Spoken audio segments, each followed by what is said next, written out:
สบายดีทุกคนสบายดีFCมื้อนี้ผมอยู่ที่หมู่บ้านพินอาทุกคนเอ้ยนี่พินอานี่จะเป็นหมู่บ้านอีกหมู่บ้านหนึ่งมีชนเผ่ากะโดแล้วก็มีชนเผ่าปะโกะความเป็นจริงกะปะโกะกะโดแหละทุกคนเอ้ยเนาะการปากกันเว้านะก็มีวิวทิวทัศน์ติดกับผู้สูงผู้งามๆทางพุ่นทุกคนโอ้โหเนาะยังมีเฮือนที่แบบยังดังเดิมยังแบบสมัยยะยอพ่อแม่สมัยตะกี้เอาในมื้อนี้เฮาก็พาทุกคนมาเลาะมาชมมาเบิ่งวิถีชีวิตชาวบ้านเฮานะและก็หมู่บ้านเพิ่นใกล้ๆตัวเมืองเนาะแต่นี่ไปหาเมืองก็บ่ฮอดลักทุกคนเด้นะบ่ฮอดลักก็ไปฮอดเมืองแล้วเนาะโอ้โหสบายดีมาบ่เต่า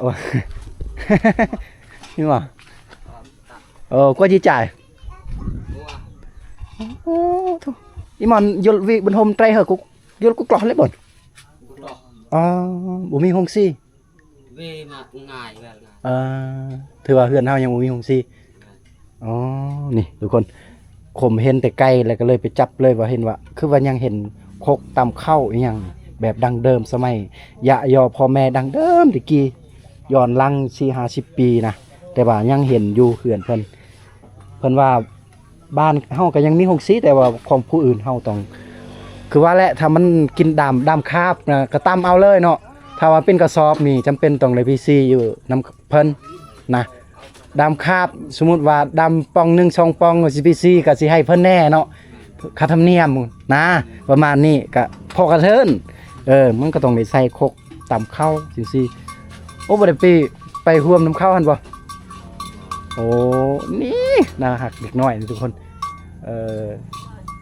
เอาบ้านเฮานี่เฮ็ดนาลายบ่หรือว่าเฮ็ดไห่ลายเฮ็ดไห่ลายโอ้ลายกว่าหน้าเนาะก็แต่ละปีก็กุมกินอยู่ที่เขาบ่กุมโอ้โยงัวบ่งามๆคนเอ้ยนี่เอาปลาโต เอาหลอกกันเด้อเพิ่นใส่น้ำนี่คือน้ำป้าเลยได้นี่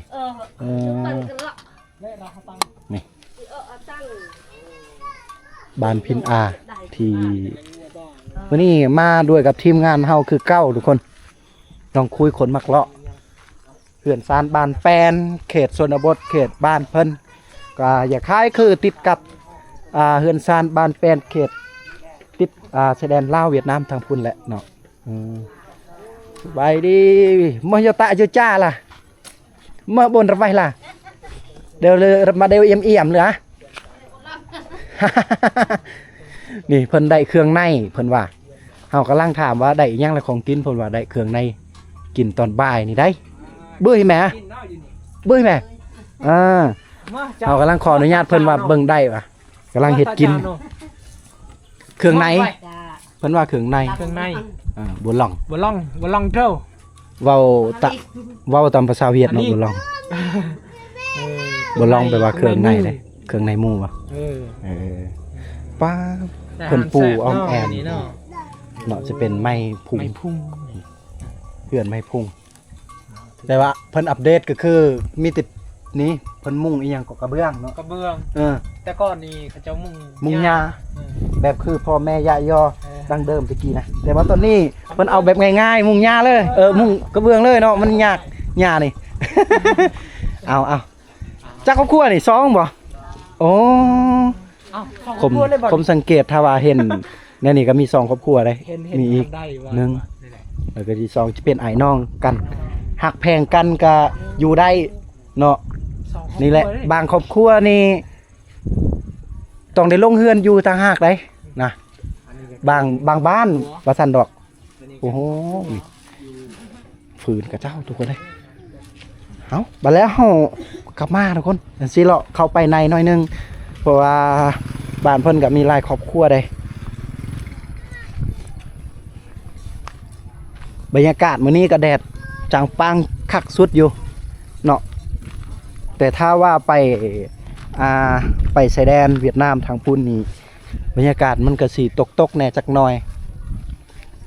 อันนี้อีกครอบครัวหนึงทุกคนเลยนี่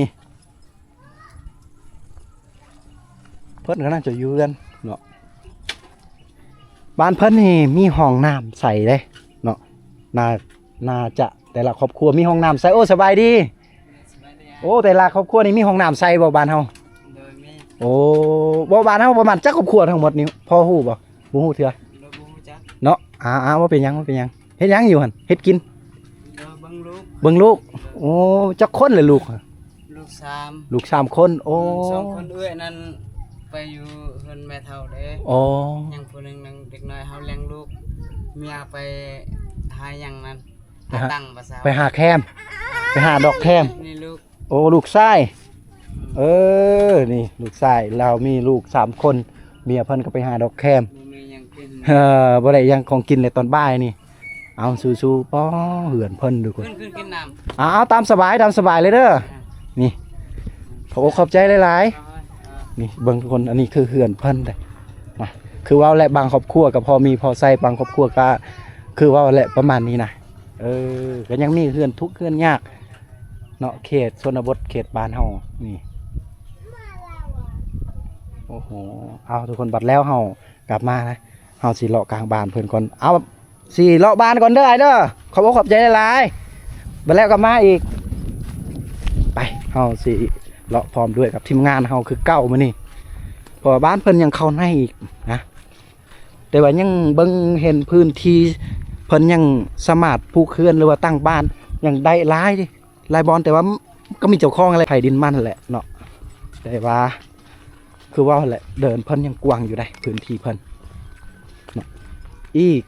มันเขาเจ้าปลูกเรือนเขาเจ้าตั้งอีกห่างๆสบายดีอะจ้ะสบายดีแต่มาโจย คือโจโจกระ อ๋อมาแต่เอางัวอ๋อ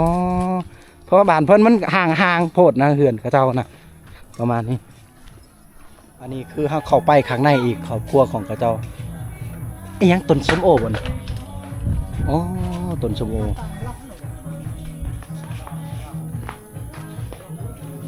บ้านเพิ่นนี่มีน้ำทุกครอบครัวเลยน้ำใสเนาะสะดวกสบายอยู่นี่แต่ว่ามันบ่แม่นน้ำประปาหรือว่าน้ำประปาก็บ่จักก็เจ้าใส่กงเตอร์อยู่เขาก็สิเก็บงอกเก็บเงินนี่แหละน้ำสะดวกสบายได้ทุกคนนี่หาเปิดโทรทีบเลยน้ำเพิ่น นี่เอาโอ้ผักพรเพิ่นน่าจะเมื่อยมาแต่ลูกมันบอกเลยว่าเห็ดสวนมันนี่อย่างสักอย่างนี่แหละนี่บ้านเพิ่นนี่ติดกับน้ำเซใกล้ๆน้ำเซอย่างนี้ทุกคนเข้าไปหันจะเป็นน้ำเซโปนเนาะแล้วก็ข้ามไปน้ำเซโปนฝากน้ำเซโปนจะเป็นเมืองสมวยแขวงสารวันโอ้โหอันนี้จะเป็นวิทย์ทายป่ะน่าจะเป็นห้องน้ำนั่นแหละคือว่าแหละบ้านเพิ่นนี่ทุกครอบครัวเฮือนเพิ่นมีห้องน้ำใส่ฮะแล้วก็มีน้ำใส่เพราะว่าเนื่องจากเพิ่นว่าอยู่ติดกับน้ำเซกะโอ้โหสุดยอดอะไรประมาณนี้นะโอ้แหล่งธรรมชาติเพิ่นรักษาเนาะเพิ่นบ่ได้ตัดไม้ทำลายป่ายังถือว่าเพิ่นมักธรรมชาติได้บ้านเพิ่นนี่เห็นกาแฟอยู่ทุกคนเลยต้นกาแฟอยู่โอ้โหป่ะโตนี่เข้าไปข้างในหน่อยนึงติดกับน้ำเซเลยสบายดีเห็ดยังกินเมื่อตะจ่าโอ้ตะจ่าไปได้ยังล่ะไป เรา อ๋ออาเราไปว่าบัดหรือว่าพักที่เพิ่นหามาได้แนวได้คือไว้เฮ็ดกินอยู่กองตะละอ่างเฮือนบ่มีเฮือนครัวกำลังเฮ็ดใหม่ว่าหรือว่าบ่มีหยังเอาจากเดือนเลยเฮ็ดกินอยู่กองตะลางคือว่าเพิ่นเฮ็ดกินอยู่กองตะลางเฮือนทุกคนมีมองเพิ่นอยู่ไกลน้ำเซเนาะนี่โอ้บันไดนี่ยังบันไดก็คือสิไปเลยเด็กน้อยขึ้นได้แนวใดวะบัดนี้บันไดบักอยู่ชูงนี่ซ้ำผีเลยเกือบเพียงแอวพุ่นแหละเนาะเด็กน้อยขึ้นได้แนวใดบัดนี้อ้ายจุ้งขึ้นเลยเนาะหาแปลงไม้ดีๆบ่ได้วะนี่ อีต้นเด็กนี่แหละอีต้นเด็กน้อยนี่แหละเวลากระเจ้าไปมาเลยแหละมันเสี่ยงได้เกิดอุบัติเหตุให้เด็กน้อยอ๋อยังตำข้าววะคู่มือนี่นะคือว่าเห็นคกชากอหยังนี่อ๋อนี่ยังเห็นคกอยู่ก็อยู่ติดกับเมืองเลยใกล้ๆเมืองนี่นี่ข้ามไปฮะนั่นก็จะเป็นเมืองแล้วเด้อทุกคนเนาะทางพ้นจะเป็นเมืองสมวยแขวงสารวันอยู่ติดกับน้ำเสโปนเลยเนาะโอ้โหอันนี้จะเป็นส่วนผักเพิ่นกระปุกผักแอมปลูกได้สุดยอดเลยหมู่บ้านแห่งนี้กับปากว่าภาษากระโดดเลยภาษาปะโกะนี่เอาแสบๆน้ำเด้อ อันนี้คือข้างในอีกโอ้ลายครอบครัวเนาะบ้านเพิ่นนี่โป้เลาะจนเมื่อยนี่เฮากะทีมงานเฮาว่าสิเลาะไปทางนี้แล้วก็ออกไปทางนั้นได้เลยนะเพราะว่ามันทางพุ่นก็ออกไปทางดำได้ทุกคนเอ้ยโอ้มีรถไถยังเป็นที่เรียบร้อยเลยโอ้ตีนแหวหมดเลยเนาะรถไถนี่คือว่าหาแป้งแน่นี่ตีนแหวหมดเลย บ่บ้านเฮาบ่ได้เฮ็ดนาบ่คือว่าบ่ได้แป้งอิหยังตีนรถไถเฮ็ดให้หลายกว่าโอ้เฮ็ดให้หรือมีส่วนมั่นต้นเพราะว่าเพิ่นอยู่ติดกับร้านมันนี่ไกลๆนี่โรงงานมันอีหยังทุกคนราคาหลายปานใดแล้วอยู่ติดกับ1,400ตากแห้งโอ้ไข่เป็นหัวเลยไข่ดิบ1,400โอ้เพิ่นกำลังยังมีความสุขเอาตามสบายเลยได้ กินตัวนี้แล้วมีอารมณ์ได้กินตัวนี้แล้วก็เว้าได้เว้าเก่งแล้วบัดนี้ เอาทุกคนเพราะว่าตอนนี้เป็นตอนเที่ยงหรือว่าช่วงกระเจ้าผักบ่ายนี่การทำงานนี่อันนี้ตอน 12 โมงเลยเด้นี่แน่นอน 12 โมงกับเพิ่นก็มาแต่ให้มาแต่สวนได้โอ้นี่ก็จะเป็นบอสเพิ่นเฮ็ดฮีทเนาะตามบ้านเพิ่นค่าน่าจะเป็นค่าแบะค่างัวนะเอาเพิ่นปลูกไว้ยังไงโอ้ตายแล้วดิเพิ่นปลูกต้นไม้แต่ว่าตายแล้ว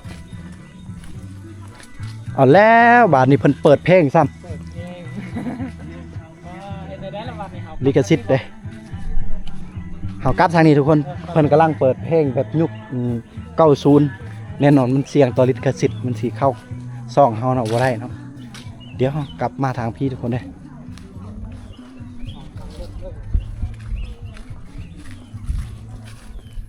โอ้ขึ้นมาทางพี่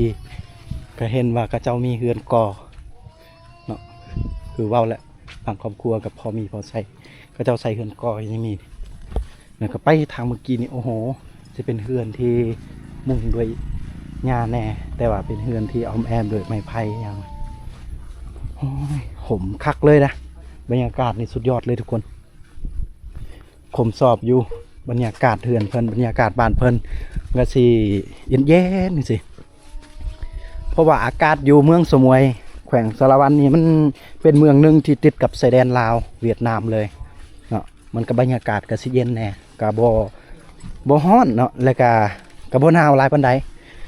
ก็สิบ่หนาวก็คือทางเมืองปักซองแขวงจำปาสักเนาะโอ้อันนี้มีห้านสะดวกซื้อในหมู่บ้านเพิ่นได้ทุกคนนี่ขายเครื่องบัวผูกขนมเนาะห้านสะดวกซื้อว่าประมาณนี้เลยอันนี้คือติดทางดำเฮาสามารถขึ้นไปทางหน้าไปเมืองสมวยแขวงสารวันแล้วก็ไปทางนี้ไปทางบ้านเนาะคมพกโดเนาะนี่บ้านคมเองทางยางนี่บางมันก็ไปหน่อยนึงก็สิมียางอยู่แต่ว่ากายวิทย์ประมาณ 2-3 ลัก 4-5 ลักก็จะเป็นทางดินแดงแน่เพราะว่าทางกระเจ้ากำลังแปลงไม้ที่วันเปเพตอนนี้กระเจ้ากำลังเฮ็ดได้แล้วก็บ้านเพิ่นนี่มีวิวทิวทัศน์เนาะธรรมชาติงามๆก็คือภูผาป่าไม้งามเนาะแล้วก็มีลานมันหรือว่าโรงงานมันต้นอยู่นี่สามารถผลิตจะเป็นแปลงมันต้นบอสินะทุกคนเอาทุกคนเอาสำหรับในคลิปนี้ก็บ่มีอีหยังหลากหลายที่เฮาได้รับได้ชมได้เบิ่งได้เห็นวิถีชีวิตชาวบ้านบ้านพินอา เนาะเมืองสมวยแขวงสารวันเนาะหมู่บ้านเพิ่นนี่แต่ละครอบครัวก็เจ้ามีห้องเนาะห้องน้ำในการใส่เนาะแล้วก็บางครอบครัวก็ยังมีตามเข้าอยู่คือตะกี้สมัยดังเดิมยอพ่อแม่กันบางครอบครัวก็พอมีพอใช้นะเอาเฮาไปแต่ละหมู่บ้านก็สิ่งนี้ก็บ่แตกต่างหยังเฮาก็ยังได้รับได้ชมได้เบิ่งได้เห็นคือเก่าอยู่และก็ทั้งหมดหมู่บ้านเพิ่นนี่ก็บ่ได้มีคำว่าวัดว่าอารามแต่ก็เจ้าเชื่อถือผีบรรพบุรุษยอพ่อแม่ดังเดิมตะกี้ได้ทุกคนนะเอาขอบอกขอบใจทุกคนหลายๆที่ได้เบิ่งได้เห็นชาวบ้านเนาะโอ้หลุดสิงมาเลยทางนานี่ขอให้ทุกคนนั่นอยู่ดีมีแห้งร่ำรวยเงินคำเทเข้ามาให้ทุกคนนะโอ้โหสุดยอดเนาะอันนี้คือรถที่ไปตางมันต้นไปแก้เครื่องตางมันต้นได้เอาทุกคนเอาสำหรับคลิปนี้ขอสิ้นสุดเพียงเท่านี้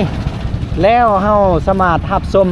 ได้คลิปต่อไปหรือว่าคลิปถัดไปวิดีโอถัดไปทุกคนเฮาจะไปบ้านใดเมืองใดเนาะวิถีชีวิตแบบใดนะเอาสำหรับคลิปนี้ขอสิ้นสุดเพียงเท่านี้บ๊ายบายทุกคน